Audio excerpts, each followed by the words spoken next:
Vamos a hablar de los tipos de corriente para empezar. Corriente continua. La corriente continua fluye en una sola dirección constante y es típica de la batería y fuentes de alimentación. La corriente alterna cambia su dirección de flujo de manera periódica en varios sentidos. Las magnitudes que somos capaces de medir con el multímetro son la tensión, que mide la diferencia del potencial eléctrico entre dos puntos, generalmente en voltios.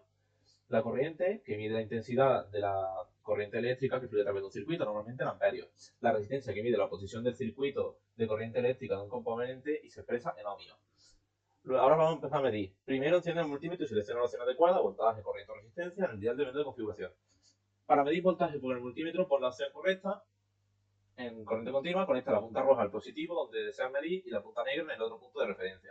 En caso de medir voltaje en continuo con un cargador de ordenador entre positivo y negativo, habrá 19,5 voltios. Para medir corriente alterna, pon la opción correspondiente en el rango necesario que necesitas medir. Con las puntas de prueba del multímetro conecta el dispositivo o circuito que desea medir la corriente alterna. Asegúrate de que el multímetro está en serie con el circuito para medir la corriente.